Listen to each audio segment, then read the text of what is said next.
नमस्कार, मैं हूं प्रकाश और आप देख रहे हैं द न्यूज़ पोस्ट। आपने मरीन ड्राइव का जिक्र जरूर सुना होगा। जब भी हमारे जहन में मरीन ड्राइव का जिक्र आता है तो हमारे दिमाग में मुंबई और चेन्नई के मरीन ड्राइव का सीन घूमने लगता है।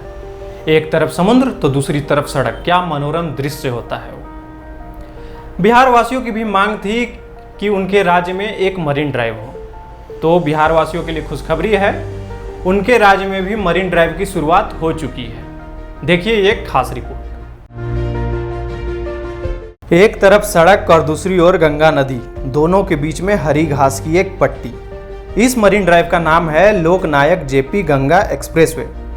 यह दृश्य तो मनोरम है ही, मगर इस मरीन ड्राइव का निर्माण सिर्फ इस दृश्य के लिए नहीं, बल्कि पटना के लोगों को ट्रैफिक जाम से मुक्ति दिलाने और लोगों की परेशानी को कम करने के लिए हुआ है। अभी दीघा से पीएमसीएच तक इस एक्सप्रेसवे का काम पूरा हो चुका है, जिसे आम जनता के लिए खोला जा रहा है। यह दीघा और दीदारगंज के पीछे गंगा नदी के किनारे 20.5 किलोमीटर लंबा निर्माणाधीन एक्सप्रेसवे है। देखिए 24 तारीख को माननीय मुख्यमंत्री जी के कर कमलों द्वारा जेपी गंगा पथ का जो फेज 1 है उसका उद्घाटन किया जा रहा है। इसमें अटल पथ की से भी इसकी कनेक्टिविटी को हम लोग उस दिन लोकार्पण करने जा रहे हैं। तो अटल पथ से जेपी गंगा पथ जुड़ेगा और जेपी गंगा पथ का जो पहला कनेक्शन है एन सिन्हा इंस्टीट्यूट का जो गांधी मैदान पोर्शन है वहाँ से जुड़ेगा और पीएमसीएच को भी हम लोग कनेक्ट कर रहे हैं, लेकिन अभी उसको इमरजेंसी सर्विसेज के लिए ओपन करेंगे, जो एम्बुलेंस हैं बाकी चीज़ें हैं उसके लिए।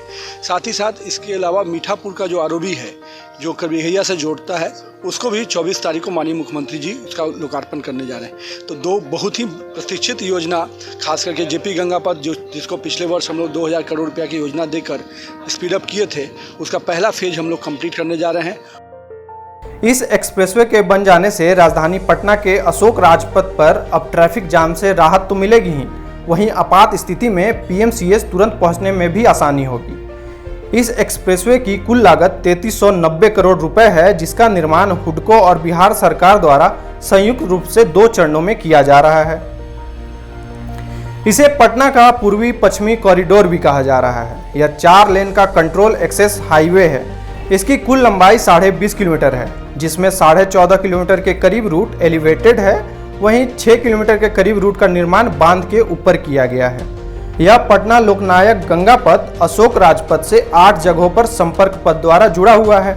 उन स्थानों पे एलसीटी घाट, एएनएम इंस्टीट्यूट, पीएमसीएच, कृष्णा घाट, गाय घाट, कंगन घाट, पटना घाट और दीदारगंज के कुछ इलाके शामिल हैं। तो कुल मिलाकर बात यह है कि पटना वासियों को दोहरा फायदा होने वाला है।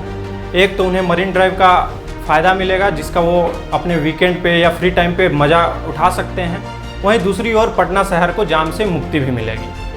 ऐसे ही और भी न्यूज़ के लिए बने रहिए द न्यूज़ पोस्ट के साथ। धन्यवाद।